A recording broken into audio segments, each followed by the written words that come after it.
شامی مہاجرین کو ترکی کی ترقی میں شامل ہونے کی دعوت۔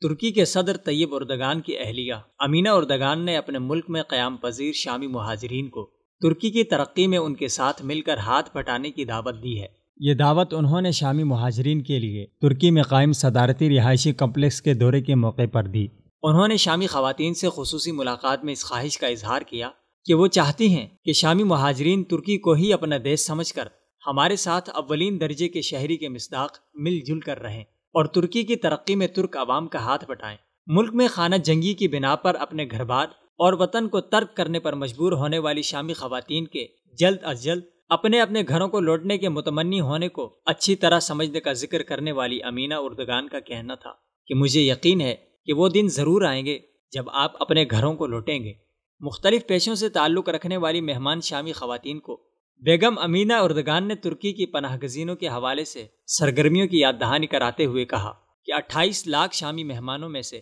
13 لاکھ خواتین پر مشتمل ہے۔ ہمیں اس انسانی ہمدردی اور امداد کی دوڑ میں سر فہرست ہونے پر فخر ہے۔ انہوں نے شامی خواتین پر زور دیتے ہوئے کہا کہ آپ زندگی کی ڈور کو مضبوطی سے تھامیں، ہم آپ کی خدمات سے بھی استفادہ کرنے کے خواہاں ہیں۔ ہماری سماجی زندگی کو ان خدمات سے تقویت بخشیں اور پیداواری سرگرمیوں میں فعال طور پر حصہ لیں۔ شام میں خانہ جنگی کی وجہ سے دربدر ہونے والے مسلمانوں کے لیے اپنے تمام تر دروازے کھولنے والے ترکی میں برسر اقتدار رجب طیب اردگان امت مسلمہ کے اجتماعی مسائل اور تعاون میں ہمیشہ پیش نظر آتے ہیں۔ ترکی کو دھیرے دھیرے سیکولرزم کے دلدل سے نکال کر اسلامی تہذیب و تمدن سے روشناس کروانے میں کوشاں طیب اردگان حکومت کشمیر سے لے کر فلسطین اور برما سے لے کر شام و عراق کے جنگ زدہ مسلمانوں کا سہارا بنی۔ ظالم بشار رجیم،